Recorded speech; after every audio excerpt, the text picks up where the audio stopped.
Acompanhe a partir de agora mais um podcast do Preto no Branco. Programa de hoje, Seu Direito em Análise, com a condução da jornalista Juliette Manfrim.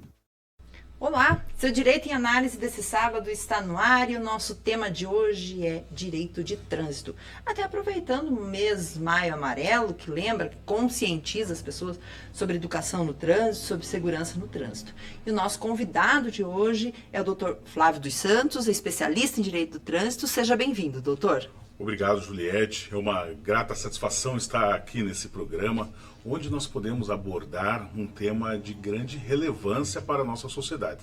Haja vista que direito de trânsito não se aplica apenas ao motorista, mas também ao pedestre como um todo. E nesse mês em específico, nós temos aí, como você mesmo bem disse, o Maio Amarelo. Esse ano, a campanha do Maio Amarelo, ela tem como tema no trânsito, escolha a vida.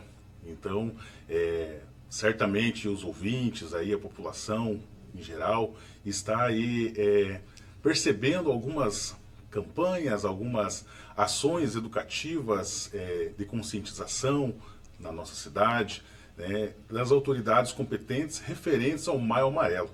De conscientização, uso do cinto de segurança, a importância do uso do cinto de segurança, da cadeirinha, dentre outras regras, dentre outras condutas que os condutores devem prestar atenção, os pedestres também, para que nós tenhamos aí um trânsito mais seguro na nossa cidade. Afinal de contas, o trânsito mata, né? Exatamente. Infelizmente, aí, muitas notícias tristes nós temos recebido nos últimos dias, nas ruas da cidade, nas estradas próximas aí à nossa cidade, que acabam aí trazendo aí tristeza, assim, e reflexão também para todos nós a respeito do trânsito. Exatamente, doutor.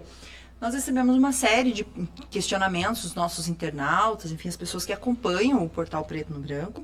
Eu gostaria então de tratar desses temas contigo. Pode ser? Podemos começar? Perfeito, vamos lá então. A primeira questão é uma questão um tanto quanto longa, eu vou tentar resumi-la aqui para que a gente possa também dar um encaminhamento aqui para o Seu Direito em Análise desse sábado. Mas a pessoa relata o seguinte: que o carro dela foi apreendido pela PRF numa blitz de trânsito, porque nos documentos constava o exercício de 2022, mas que estava com IPVA, licenciamento, tudo em dia. Porém, na consulta aparecia para a Polícia Rodoviária Federal que existia uma multa em dívida ativa da União e que por isso que o carro seria retido. Essa pessoa foi ao Detran, foi ao Ciretran, imprimiu todos os boletos, fez o pagamento, mas essa pessoa diz que além de demorar para dar a baixa, nessa multa, que não constava essa multa, que ela não conseguia ter acesso a essa multa. E ela pergunta se, além de ser comum, o que ela deve fazer? Como que ela deve proceder numa situação como essa? Uma situação como essa, eu gostaria assim, de passar dois conceitos importantes referentes a essa questão: a remoção e a retenção do veículo. Há muita confusão entre um e outro termo.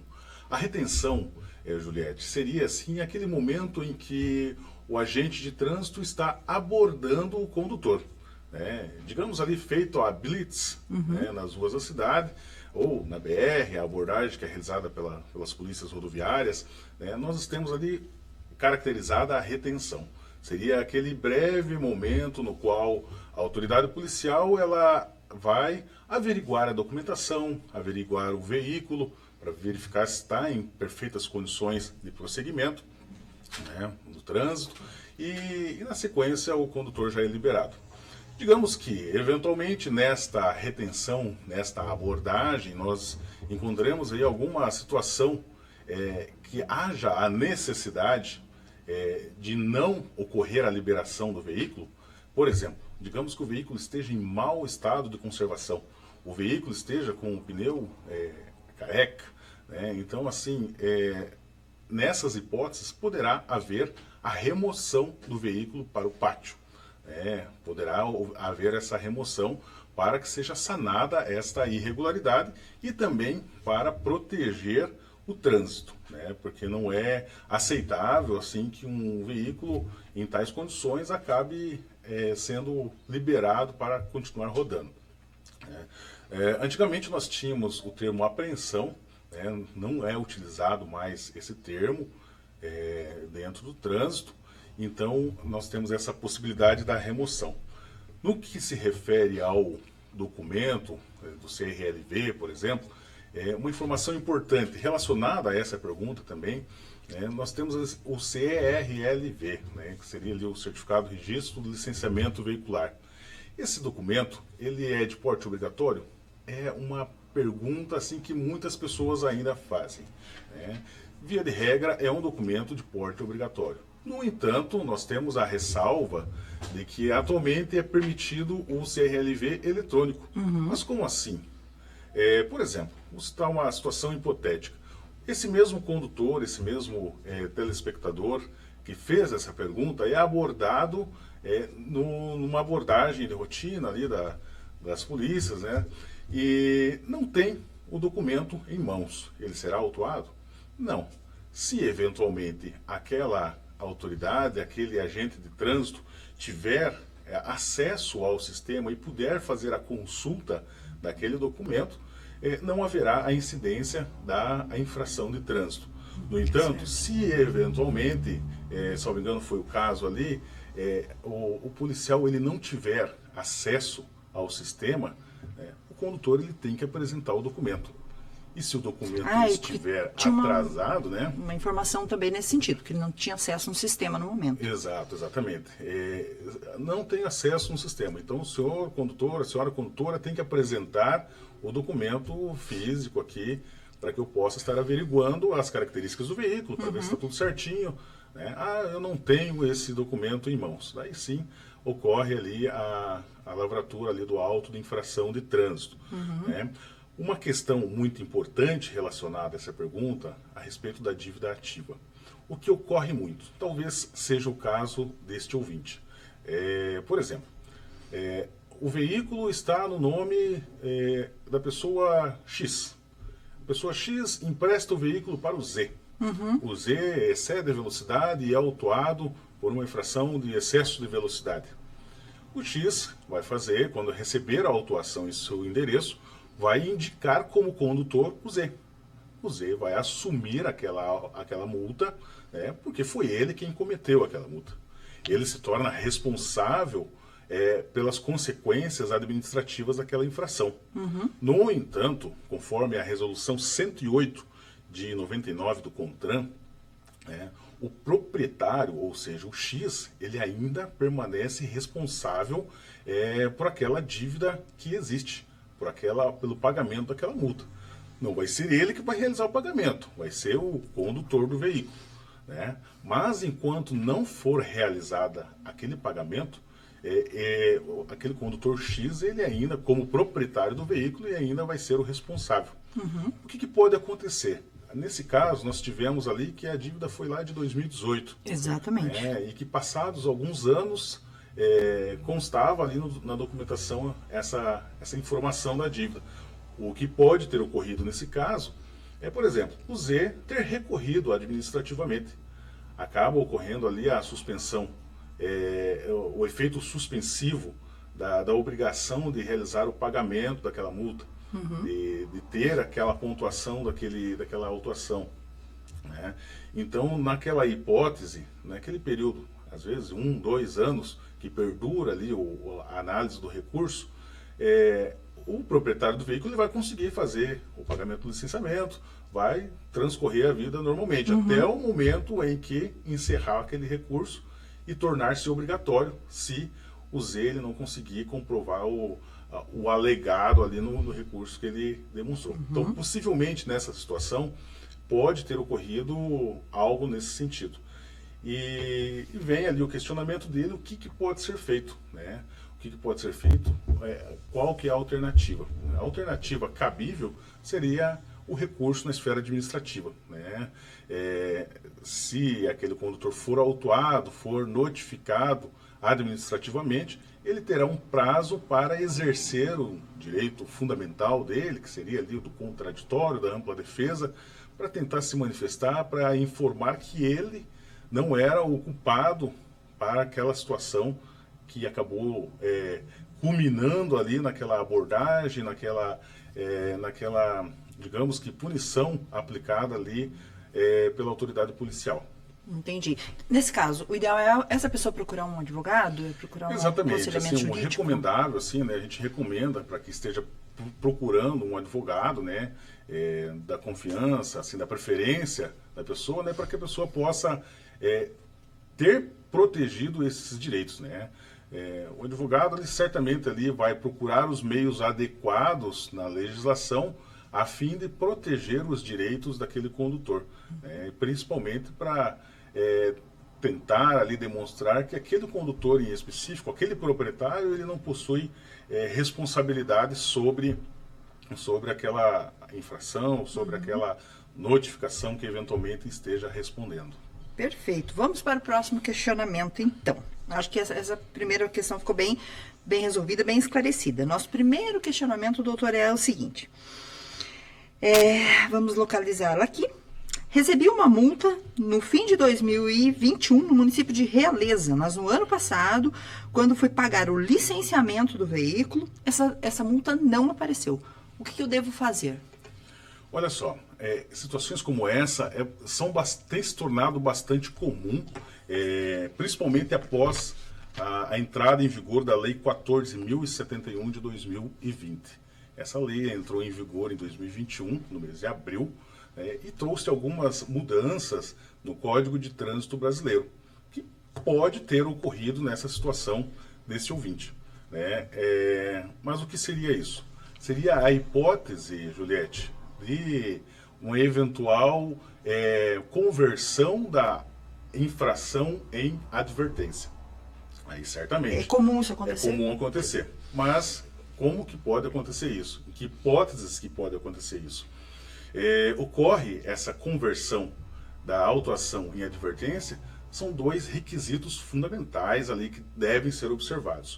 O primeiro deles, esta infração que este ouvinte pode ter sofrido, pode ter sido ali uma infração de natureza leve, que é de 3 pontos na CNH, ou até mesmo de natureza média, que são 4 pontos na CNH. Digamos que tenha sido uma dessas duas autuações e atendido o segundo requisito, que seria não ter sofrido nenhuma outra autuação nos últimos 12 meses, ele será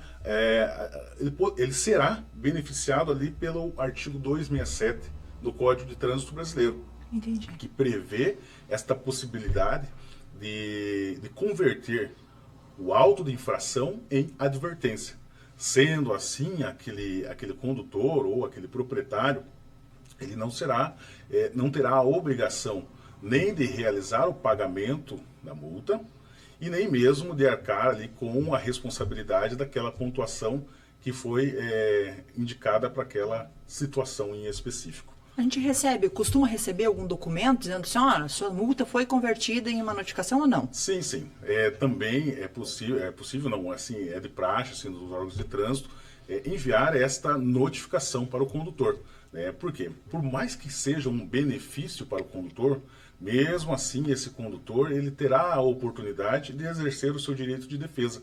Porque às vezes aquela infração, por mais que tenha sido leve ou média, o condutor sinta-se no direito de reclamar. Não fui eu, indicar um condutor. Ou até mesmo de apresentar alguma justificativa que possa ser plausível e que possa ser aceitável como defesa de recurso de trânsito.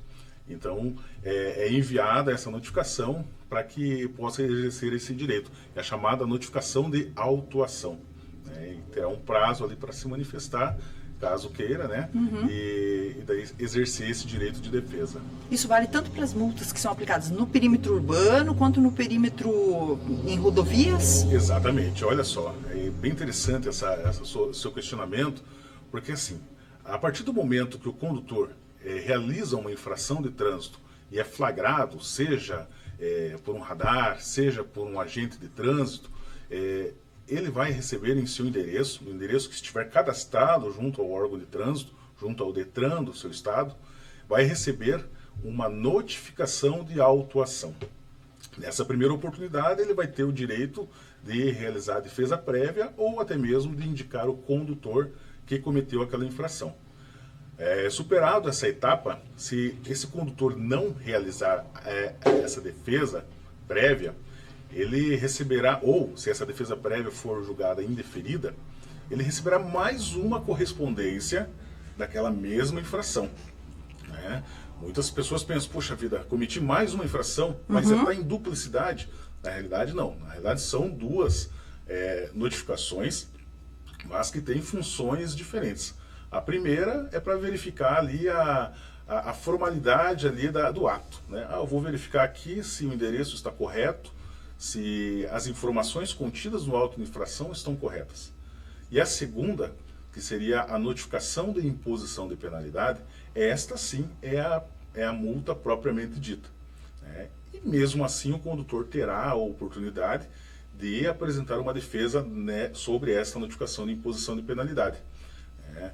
Ali sim ele vai discutir a respeito do mérito da questão, né, do porquê, se realmente realizou ou por que realizou aquela conduta descrita naquela infração, né?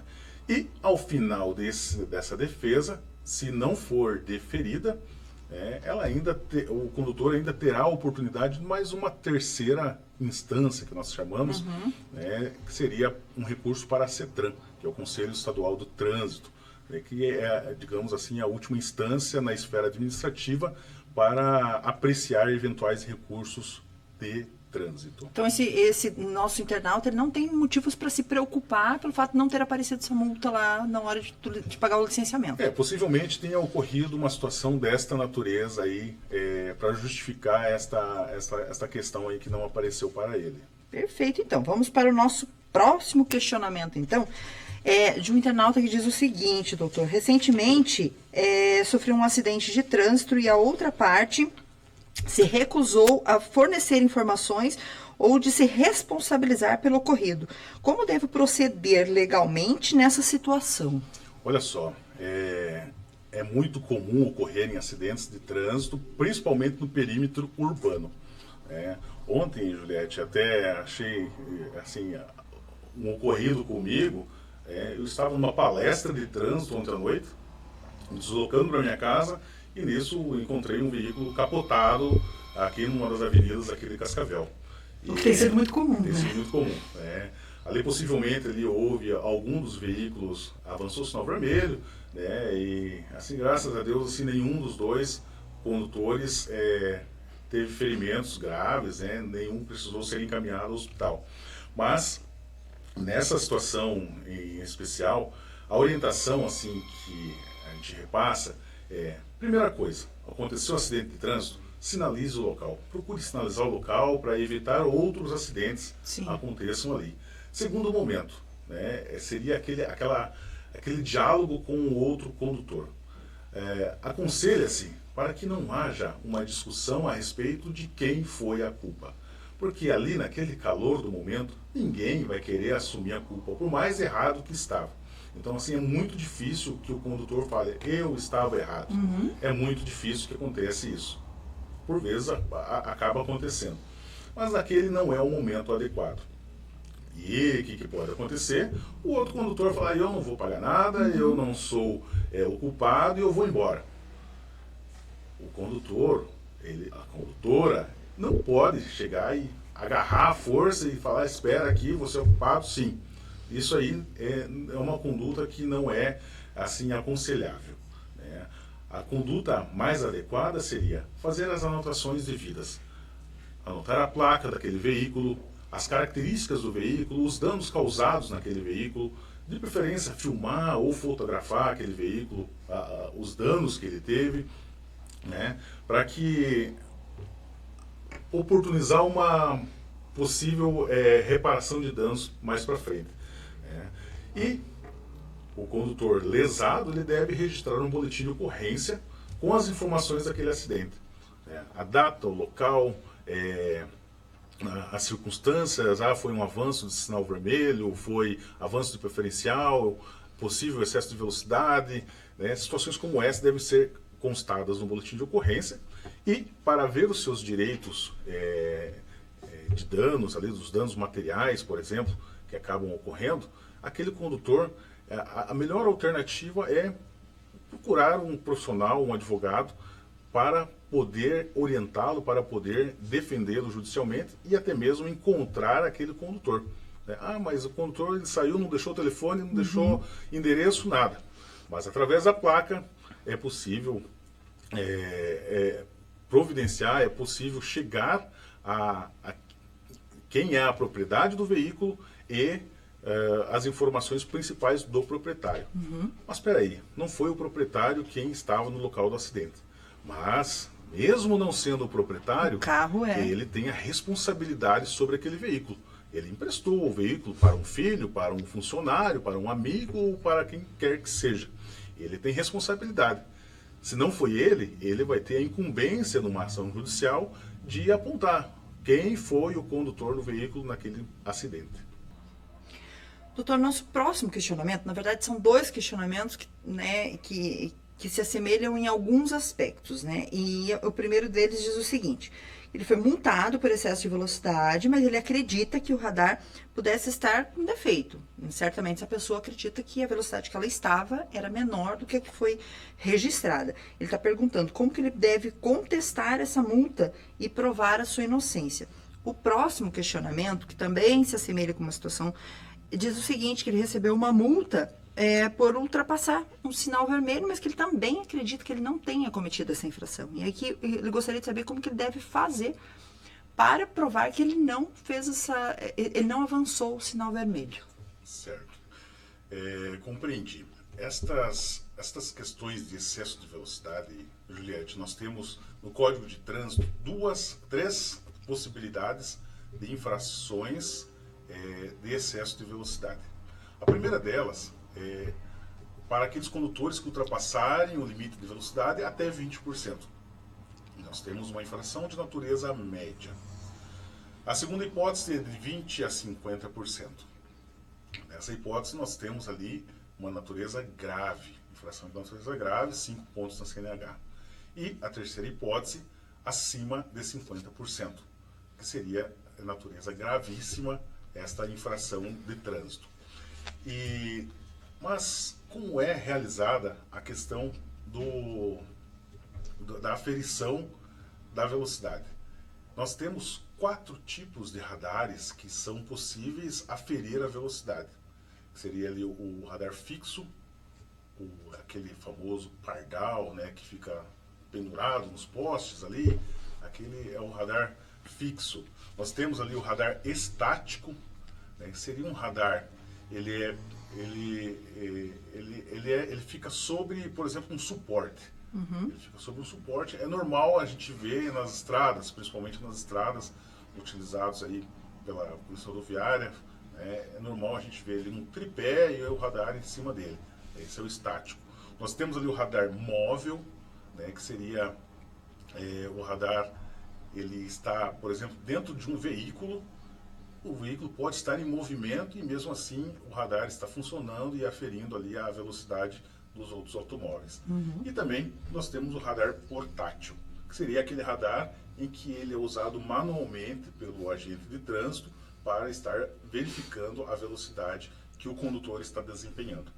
Nós temos a resolução 396 de 2011 do CONTRAN, né? Essa resolução ela traz uma característica, um requisito muito importante, tanto para os radares relacionados ao excesso de velocidade, quanto para os radares que acabam flagrando aqueles condutores que eventualmente avançam o semáforo, o sinal vermelho, o semáforo.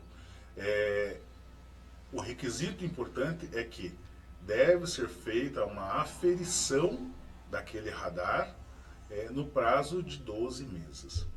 Uma aferição realizada ali pelo Inmetro, né, na qual é realizada esta averiguação, para ver se aquele radar está funcionando corretamente, né. É um verdadeiro check-up ali, né, para ver se aquele equipamento realmente está produzindo aquele efeito que ele deve produzir.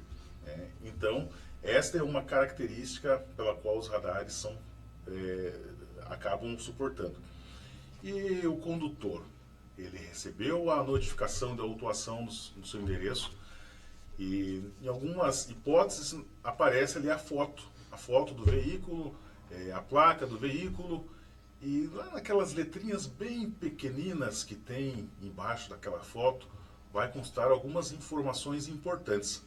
Via de regra, nós observamos naquelas informações a data da última averiguação do radar.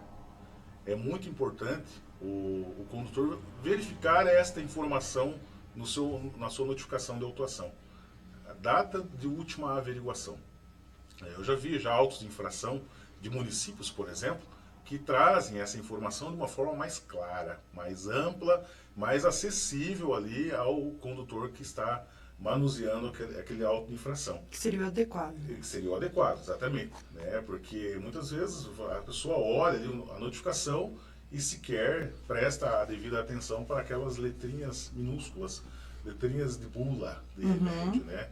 E ali consta a data da última verificação. E com base naquela data, é possível constatar se nos últimos 12 meses foi realizado ou não a aferição daquele equipamento que flagrou o condutor naquela conduta. Então, via de regra, esta resolução prevê esta possibilidade. Digamos que eu constatei no auto de infração que a questão ali da aferição não está dentro de 12 meses. Então, esse é um motivo pelo qual o condutor ali, ele poderá usar como tese na sua defesa de recurso ali, da autuação, até mesmo da imposição da penalidade. Né? Então, se via de regra, em relação ao excesso de velocidade, seria esta constatação, essa averiguação dessa informação importante. Em relação ao sinal vermelho, além desta informação que eu acabei de repassar, algumas abordagens, alguns autos de infração que eu já tive acesso, flagraram o veículo do condutor parado sobre a faixa de pedestre.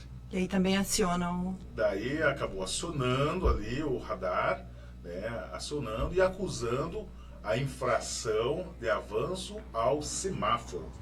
Avanço ao semáforo. No entanto, Juliette, eu tenho assim uma informação assim um tanto quanto importante, porque o próprio Código de Trânsito brasileiro ele prevê ali que avançar o sinal vermelho é infração gravíssima, tá? Mas nós temos um outro artigo no Código de Trânsito que é parar sobre a faixa de pedestre, ou seja, aquele condutor às vezes ele não avançou. O que seria o avançar? Seria ultrapassar, seria, né, aquele condutor está parado. Poxa vida, chegou na minha vez e cruzar, eu olhei lá na frente, não vai ter espaço, eu vou ficar aqui, né, para minha segurança. Mas acabei ficando sobre a faixa de pedestre. Ou vi em cima da hora que o sinal estava vermelho, freiei sobre a faixa de pedestre. E agora fui autuado por avançar o sinal vermelho. Está certo isso? Vamos dar uma olhada na legislação. Atento à legislação, ao Código de Trânsito brasileiro, nós encontramos essa autuação, parar sobre a faixa de pedestre, que ela traz uma infração de natureza média, ou seja, de uma gravíssima para uma média. Né? Então, assim, através do recurso é que poderá ser tratado a esse respeito.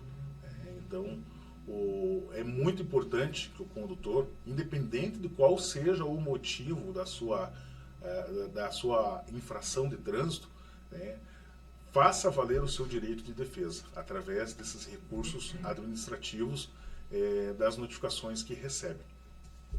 Nesse caso, como se trata de um recurso administrativo, a pessoa mesmo pode apresentar a sua defesa, ou ela precisa necessariamente de um acompanhamento jurídico nesse caso? Exatamente, né? Por se tratar de uma questão administrativa, o próprio condutor ele pode realizar a sua defesa, né?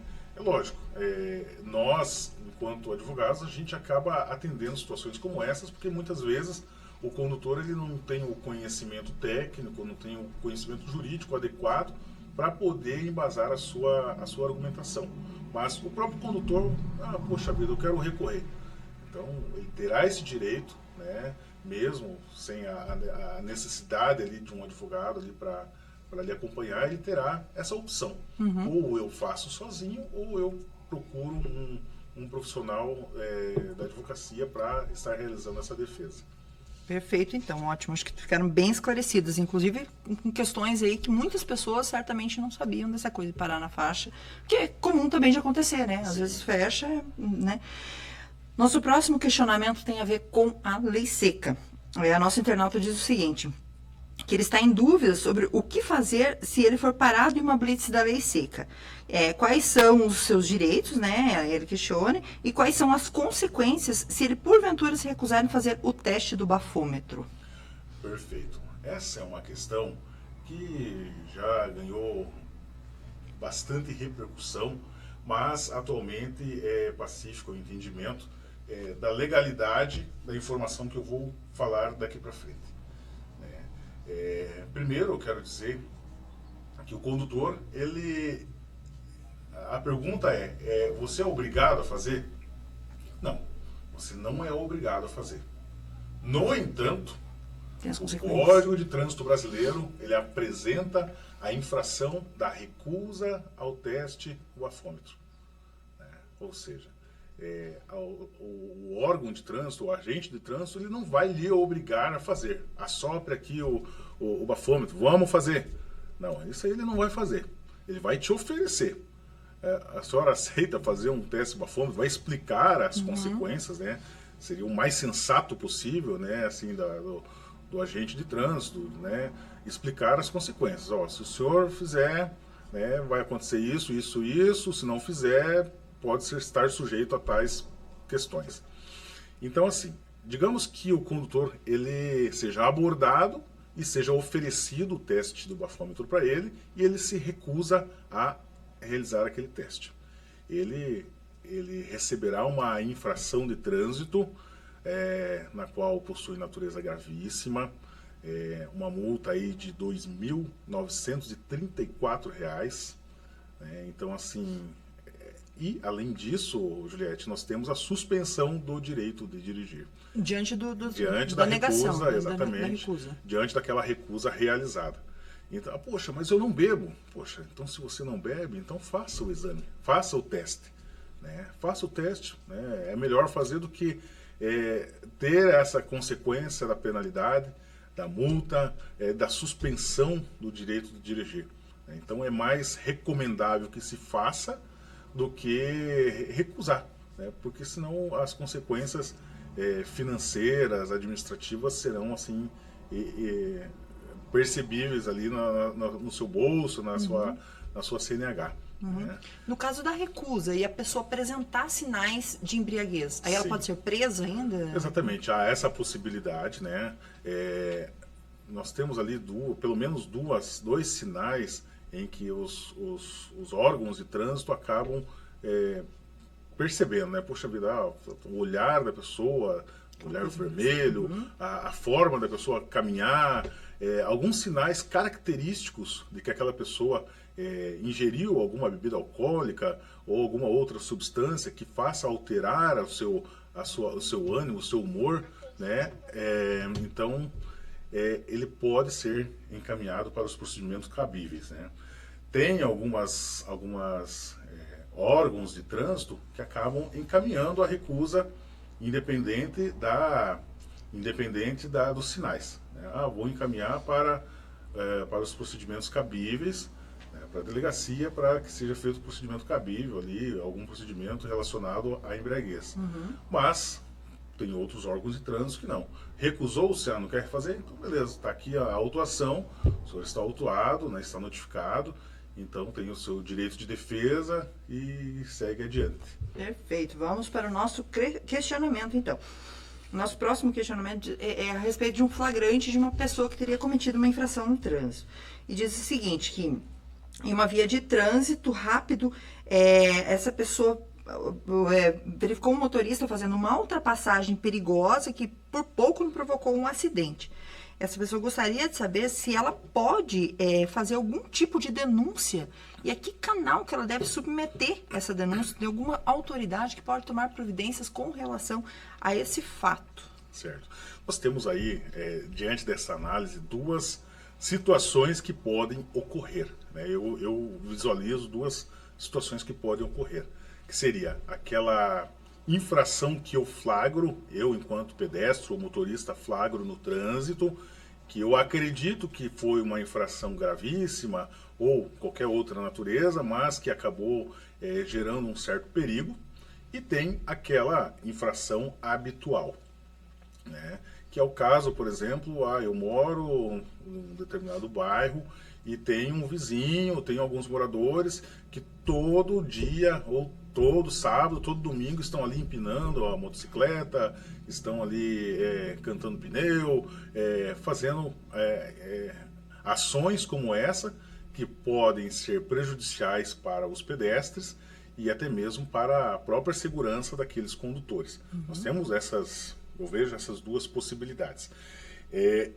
Em algumas cidades no Brasil, nós temos uma ferramenta chamada Capester, né, que vem sendo aplicada, tipo um aplicativo, que vem sendo aderido por algumas prefeituras que aceitam, que acolhem denúncias desta natureza. De forma anônima, a pessoa vai relatar lá, o veículo tal, marca tal, placa tal, realizou determinada conduta contrária ao Código de Trânsito Brasileiro. Aparentemente está zigue-zagueando na cidade, está em excesso de velocidade, furando todos os sinais. É importante, é muito importante esse tipo de informação, né? Algumas cidades têm esse aplicativo, outras aceitam, através de outros aplicativos, esses tipos de denúncias, esses tipos de informações de infratores de trânsito, né? Mas, assim, uma situação assim muito comum, que inclusive eu já presenciei aqui no trânsito de Cascavel, né? Eu já vi situação de pessoa estar embriagada, aparentemente embriagada, zigue-zagueando com o veículo numa rua da cidade. Parei meu veículo e acabei acionando, né, a autoridade, ali, 190, na polícia no caso, passei as informações referente àquele veículo, a atitude que ele estava tomando no trânsito, né, com a finalidade de que, se eventualmente tivesse alguma guarnição, alguma viatura nas proximidades, pudesse averiguar qual é o problema daquele cidadão, né, que estava conduzindo o veículo daquela forma. Então, assim, muitas vezes essas denúncias elas transformam-se em meras advertências aos condutores, né, quando chegam à autoridade e a autoridade consegue identificá-los, né, porque às vezes o agente de trânsito ele não vai flagrar aquele condutor. Às vezes o condutor vai estar com o veículo parado ali na frente e, opa, a autoridade chegou ali, né, o agente de trânsito chegou e tal, vai conversar ali, vai orientar a pessoa. Principalmente se não tivessem provas necessárias, suficientes ali para acusar ele que ele realmente cometeu algum ilícito, alguma infração de trânsito nas ruas anteriores, né? E a situação que eu falei antes, na segunda hipótese, daquelas condutas habituais, né? Orienta-se, né, para que seja levado ao conhecimento das autoridades a respeito dessas infrações de trânsito, porque possivelmente as autoridades tomarão alguma atitude no intuito de coibir que essas práticas se realizem. Perfeito. Vamos para o nosso próximo questionamento, então. E certamente deve ter vindo de uma pessoa que mora na região da fronteira, porque ela diz o seguinte: estou interessado em comprar um carro de outra cidade, essa ainda não é a da pessoa que mora na fronteira, mas eu gostaria de saber quais são os procedimentos legais para transferir a propriedade do veículo para o meu nome. Essa pessoa gostaria de saber como é que ela faz, quais são os procedimentos. Ela vai comprar em outra cidade, ela vai trazer esse veículo. E aí ela gostaria de saber se tem diferença de documentação, enfim, qual é a metodologia que ela deve adotar. Ok. Essa também é uma regra de trânsito, né? Então, assim, no artigo 120 do Código de Trânsito Brasileiro diz o seguinte: determina que todo veículo automotor elétrico, articulado, reboque ou semi-reboque deve ser registrado perante o órgão executivo de trânsito do Estado ou do Distrito Federal do município de domicílio ou residência do seu proprietário. Juliette, o que acontece? Muitas vezes a pessoa mora num determinado estado e encontra um veículo, aquele veículo que ele quer mais barato em outro estado. Isso por conta ali de questões de ICMS, né, acaba tendo assim uma certa diferença entre um veículo e outro. Eu vou lá comprar aquele veículo, né? Beleza? A pessoa pode ir lá comprar o veículo em outro estado, pode circular normalmente, né? Mas conforme a legislação preconiza, né, nós temos, como condutores, como proprietários, nós temos esse dever de realizar a transferência para o estado pelo qual nós residimos ou domiciliamos. Tá, mas que diferença faz um domicílio na residência, Flávio? Não é a mesma coisa? A residência, entende-se, aqui eu trago para vocês aqui um conceito assim previsto lá no Código Civil. A residência é o local da moradia, entenda-se por moradia.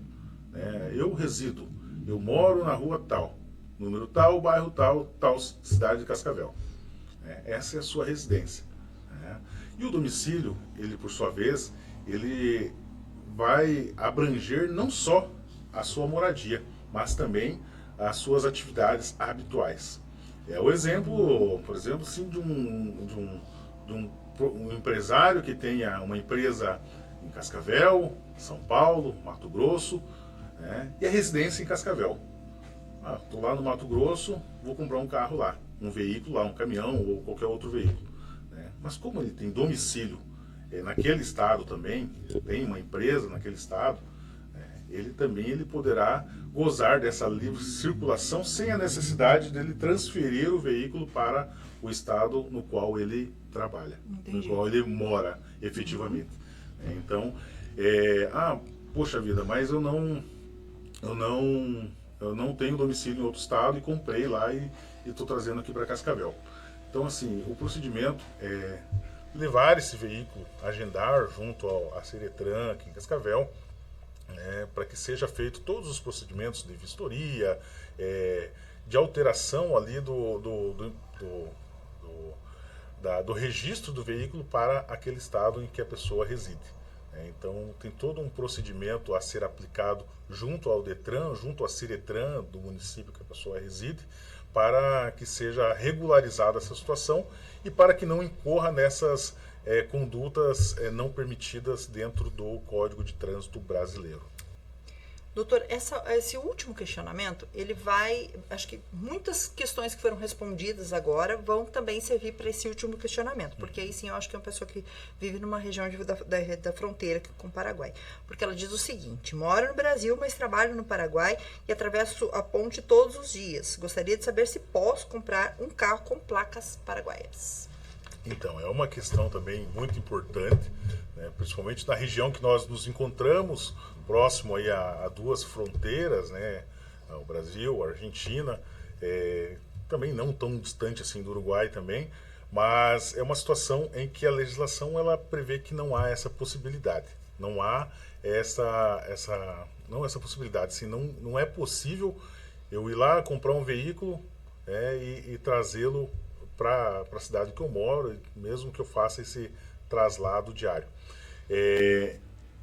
Essa questão ela acaba entrando na órbita do direito aduaneiro, direito tributário, em relações em questões de importação, de impostos, e há todo um procedimento, né, para que um veículo estrangeiro entre no Brasil. Então, assim, para que haja a possibilidade desta circulação, esse veículo tem que ser 0 km ou a possibilidade aí de servir de coleção. Fui lá, comprei como coleção. Então, nessas duas possibilidades, assim, eu vejo assim como, digamos que possíveis a ocorrência dessa compra, desta utilização do veículo. Mas no mais, assim, eu comprei um carro usado lá no Paraguai e quero trazê-lo para cá. Tem que atender toda uma questão de segurança viária. né, uma segurança estrutural do veículo, aliás, né, uma segurança a respeito da montadora, a respeito da forma como foi fabricado, para ver se atende os requisitos que atualmente estão sendo impostos na circulação dos veículos no Brasil, né? Então, por esses motivos, acaba sendo assim mais complicada essa hipótese. É lógico, a gente vê bastante, principalmente nas cidades limítrofes ali, esta ocorrência, né? Isso é comum acontecer. O que nós não temos é um aparato assim, um efetivo suficiente assim, para realizar essa fiscalização. Exatamente. Né? Por mais que Foz do Iguaçu, por exemplo, tenha um bom aparato policiais ali que desempenham fielmente ali a sua profissão, né? Mas mesmo assim, além dessa questão de trânsito, eles têm que se preocupar com outras questões de ordem criminal e que podem ali chamar a atenção também. E o fluxo também é extremamente intenso, né? Exato, então, exatamente. Nesses casos, então, mesmo considerando, trata-se de um veículo novo, ou é um veículo para colecionador, também precisa passar por todos os trâmites legais. Exatamente, precisa passar, né? Precisa ter a sua documentação regularizada, né? Para que ele possa, digamos assim, estar livre de qualquer tipo de ilicitude, de qualquer tipo de questão incorreta assim, perante a legislação brasileira. Perfeito, doutor. Esses foram nossos questionamentos de hoje sobre direito do trânsito. Nós gostaríamos de agradecer de ter aceito o nosso convite para mais um programa tão importante para esclarecimento de dúvidas. Muito obrigado, doutor. Muito obrigado, Juliette. Parabéns pelo programa, né? E fica aquela dica, né, do início, né, para que atendendo ao Maio Amarelo, né, todos os condutores possam escolher a vida nas suas relações durante o trânsito, né, as suas relações de trânsito, assim, no manuseio do seu veículo, como pedestres, ciclistas, né, que a gente possa escolher a vida como principal motivo da nossa circulação. E que assim seja. Mais uma vez, muito obrigada. E para você que nos acompanhou em mais um Seu Direito em Análise, nós voltamos na próxima semana com o tema Direito Criminal. Se você tiver alguma dúvida, algum questionamento, envie para a gente nas nossas redes sociais. E nós nos vemos lá. Até mais. Tchau!